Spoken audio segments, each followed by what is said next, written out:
बिस्मिल्लाहिर्रहमानिर्रहीम। अस्सलाम वालेकुम जी, कैसे हैं आप लोग सब? उम्मीद है सब खैरियत से होंगे, हैप्पी होंगे, हेल्दी होंगे। तो आज आपके लिए लेकर आई हूँ अरबी गोश्त की इंतहाई आसान और बहुत ही लजीज रेसिपी, जिसे आप गरम गरम रोटियों और पराठों के साथ सर्व कर सकते हैं। बहुत ही कम चीजें हम इसके अंदर ऐड करेंगे, लेकिन ये बनेगी बहुत ज्यादा लजीज। आप जरूर ट्राई कीजिएगा मेरी इस रेसिपी को। तो चलिए फटाफट से इस मजेदार और बहुत ही लजीज से अरबी गोश्त के सालन को बनाना शुरू करते हैं।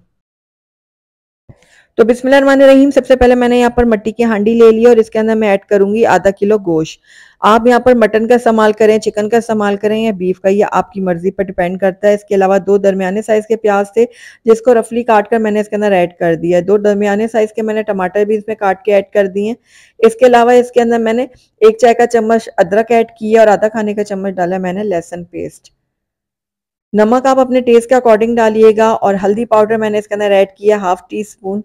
इसके अलावा यहाँ पर धनिया पाउडर मैंने डाला है 1 खाने का चम्मच। अब इसके अंदर हम पानी ऐड करेंगे, तो मैं यहाँ पर 1.5 गिलास पानी का इस्तेमाल कर रही हूँ। आप अपने गोश्त के हिसाब से इसमें पानी ऐड कर सकते हैं। तो बस ये देखिए सारी चीज़ों को हम अच्छी तरह से मिक्स कर लेते हैं। मिक्स करने के बाद इसको हम कवर करेंगे और 15 से 20 मिनट के लिए हम इसको मीडियम लो फ्लेम में पकने के लिए छोड़ देंगे। तब तक हम यहाँ पर अपनी अरवियों की तरफ चलते हैं। तो मैंने यहाँ पर 1 पाव अरवियाँ ली हैं, आप ज़्यादा भी ले सकते हैं। तो यहाँ पर देखिए अरवियों को हमने पहले ऊपर और नीचे से इस तरह से थोड़ा-थोड़ा कट कर लेना है। उसके बाद इस तरह खुरचते हुए हम इसको उतारेंगे, बहुत ही आसानी से इसका छिलका उतर जाएगा। तो आपने इसके मोटा छिलका नहीं उतारना, बस हल्का-हल्का खुरचेंगे ना, तो ये देखिए बहुत ही आसानी से इसका छिलका उतर जाएगा। आजकल मार्केट में बहुत ही ताज़ी फ्रेश अरवियाँ आई हुई हैं, तो इस रेसिपी को आपने ज़रूर ट्राई करना है। तो इस तरह से मैंने देखिए बाकी भी सारी अरवियों को छील लिया है। अब ये देखिए अगर इसमें जो बड़े साइज़ की अरवी है ना, उनको आप दरमियान से कट कर लें। ये देखिए इस तरह से। अब जो छोटे साइज़ की अरवी है ना, उनको आपने पूरा कट नहीं करना, बस हल्का सा ऊपर से कट लगाना है। तो इसी तरह से बड़े साइज़ की जो अरवी है, इनको आप पूरा कट कर लीजिए और जो छोटे साइज़ की है, इनको हाफ कट कर लें। तो सारी अरवियों को मैंने देखिए कट कर लिया है। अब इसकी जो है ना हमने मैरिनेशन करनी है। तो मैरिनेशन के लिए सबसे पहले मैं इसके अंदर ऐड करूंगी 1/4 टीस्पून हल्दी पाउडर, हाफ टी स्पून इसके अंदर मैं नमक ऐड करूंगी। इसके अलावा इसके अंदर जाएगा काली मिर्चों का पाउडर, तो ये मैंने यहाँ पर आधा चाय का चम्मच लिया है। तो मसाला हमने इसलिए इसमें थोड़ा सा लगाया ताकि अरवियां भी हमारी फीकी ना रहें। तो ये देखिए सारी चीज़ों को हम अच्छी तरह से अरवियों के ऊपर लगा देंगे। उसके बाद हम इसको कवर कर लेंगे और आधे घंटे के लिए ना मैरिनेट होने के लिए छोड़ देंगे। तो जब तक हमारी अरवियाँ मैरिनेट होती है, तब तक हम अपने गोश्त की तरफ नज़र मार लेते हैं। तो यहाँ पर देखिए 15 से 20 मिनट हो गए हैं लो फ्लेम में गोश्त को पकते हुए। तो आप देख रहे हैं कि टमाटर प्याज हमारे बहुत अच्छी तरह से सॉफ्ट हो गए हैं। अच्छा, ये जो हम मिट्टी की हांडी इस्तेमाल करते हैं ना, तो इसमें प्याज टमाटर गोश्त बहुत आसानी से और जल्दी गल जाते हैं। अब इसके अंदर हम लाल मिर्चों का पाउडर ऐड करेंगे। तो मैंने तकरीबन यहाँ पर आधा खाने का चम्मच लाल मिर्चों का पाउडर लिया और 1 चाय का चम्मच मैंने कश्मीरी लाल मिर्चों का पाउडर लिया। इससे बहुत अच्छा कलर आएगा शोरबे में। लाल मिर्चों को आप अपने टेस्ट के अकॉर्डिंग कम ज़्यादा कर सकते हैं। तो बस इस टाइम पे आकर इसके अंदर हम ऑयल भी शामिल कर देंगे। तो 3/4 कप मैं इसके अंदर ऑयल का इस्तेमाल कर रही हूँ। तो ऑयल ऐड करने के बाद इसको भी हम मिक्स कर लेते हैं अच्छी तरह से। उसके बाद इसको कवर करेंगे और तकरीबन तब तक पकाएंगे गोश्त को जब तक ये अच्छी तरह से गल नहीं जाता। तब तक हम नेक्स्ट स्टेप की तरफ चलते हैं। यहाँ पर मैंने एक पैन ले लिया और इसके अंदर 1/4 कप डाल दूंगी मैं ऑयल। ऑयल जैसे थोड़ा गर्म होगा, इसके अंदर हम ऐड करेंगे अपनी अरवियाँ जो हमने मैरिनेट करके रखी हुई थी। तो ये सारी की सारी अरवियाँ डाल देते हैं पैन में। अब अरवियों को हमने ना 2 से 3 मिनट के लिए फ्राई कर लेना है। इस तरह से जब हम फ्राई करते हैं ना, अरवियों में बहुत अच्छा सा टेस्ट आता है और दूसरा जो है ना इसके अंदर जितनी भी लेस वगैरह होती है ना, वो भी खत्म हो जाती है। तो बस 3 से 4 मिनट के लिए मैंने अरवियों को फ्राई कर लिया, बहुत अच्छा कलर आ गया इनके ऊपर। तो बस फ्लेम को बंद करके इनको मैं एक तरफ रखती हूँ। अब चलते हैं हम अपने गोश्त की तरफ।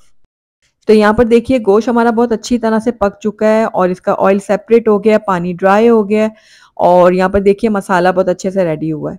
दरमियान में मैंने 2 से 3 बार इसमें ना चम्मच भी चलाया था। तो ये देखिए अब गोश्त को भी हम चेक कर लेते हैं। तो ये देखिए गोश्त भी हमारा बहुत अच्छी तरह से गल चुका है। तो बस इस टाइम पे आकर 1 से 1.5 मिनट के लिए मैं गोश्त की भी भुनाई कर लेती हूँ अच्छी तरह से। तो गोश्त की भुनाई करने के बाद इसके अंदर हम ऐड कर देंगे अपनी अरवियाँ। तो अरवियाँ जो हमने फ्राई करके रखी थी, वो भी सारी की सारी इसके अंदर ऐड कर देते हैं। अच्छा, अरवियाँ जिस ऑयल में आपने फ्राई की थी ना, वो ऑयल भी आप इसी में डाल दीजिएगा ताकि सारे फ्लेवर जो है ना अरवियों के, वो भी इसमें आ जाए अच्छी तरह से। अब अरवियाँ ऐड करने के बाद 2 से 3 मिनट के लिए हम इसको भून लेंगे गोश्त के साथ। तो साथ ही मैंने साबित हरी मिर्चें भी इसमें शामिल कर दी हैं, इससे टेस्ट भी अच्छा आएगा शोरबे में और खुशबू भी बहुत अच्छी आएगी। तो बस देखिए 2 से 3 मिनट के लिए मैंने अरवियों को बहुत अच्छी तरह से भून लिया है। अब इसके अंदर हम पानी ऐड करेंगे। तो जिस हिसाब से आपने शोरबा रखना है ना, अगर आपको गाढ़ा शोरबा पसंद है तो कम पानी ऐड कीजिएगा, अगर आपको पतला रखना है तो आप ज़्यादा ऐड कर लीजिएगा। तो मैं तकरीबन 1.5 से 2 ग्लास इसके अंदर पानी ऐड करूँगी, उसके बाद इसको मैं अच्छी तरह से मिक्स करूँगी और साथ ही नमक भी चख लूँगी। अगर नमक कम लगेगा तो मैं और ऐड करूँगी। तो नमक बिल्कुल परफेक्ट है। तो बस इसको कवर करके तब तक पकाऊँगी जब तक अरवियाँ हमारी गल नहीं जाती और शोरबा थोड़ा गाढ़ा नहीं हो जाता। तो तकरीबन 7 से 8 मिनट हो गए अरवियों को पकते हुए। तो ये देखिए अरवियाँ जो हमारी बहुत अच्छे से पक गई हैं और शोरबा भी बिल्कुल रेडी हो गया है।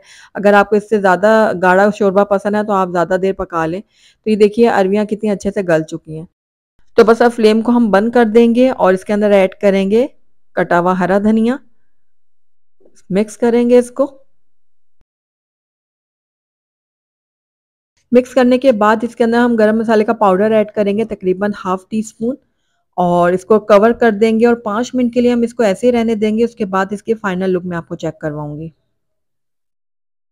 अल्हम्दुलिल्लाह माशाल्लाह से देखिए कितनी ज़बरदस्त इसकी लुक आई है और खुशबू इसकी इतनी ज़बरदस्त आई है कि मैं आपको बता नहीं सकती। तो ये देखिए, कितनी ज़बरदस्त हमारे अरबी गोश्त का जो सालन है वो बनकर तैयार हो गया है। ये देखिए। तो सालन हमारा बिल्कुल रेडी हो गया। आइए इसको मैं आपको प्लेट आउट करके दिखाती हूँ। अल्हम्दुलिल्लाह हमारा बहुत ही टेस्टी, बहुत ही लज़ीज़ अरबी गोश्त का सालन बनकर तैयार हो गया और आपने देखा है कम मसालों के साथ बना है लेकिन टेस्ट में एकदम लाजवाब है। वो तो एक बार आप ट्राई करेंगे तभी जान पाएँगे। तो ज़रूर ट्राई कीजिएगा, गरम-गरम रोटियों के साथ इनको सर्व करें और मुझे बताइएगा ज़रूर कि आपको मेरी आज की रेसिपी कैसी लगी। अगर अच्छी लगी है तो इसको लाइक ज़रूर कीजिएगा, फ्रेंड्स और फैमिली में इसको ज़्यादा से ज़्यादा शेयर कीजिएगा। अगर पहली दफ़ा मेरे चैनल पे आए तो काइंडली इसको सब्सक्राइब भी कर लें। साथ ही बेल आइकन को भी प्रेस कर दें ताकि मेरी हर नई आने वाली वीडियो की नोटिफ़िकेशन सबसे पहले आप तक पहुँचे। Thank you for watching. अल्लाह हाफ़िज़।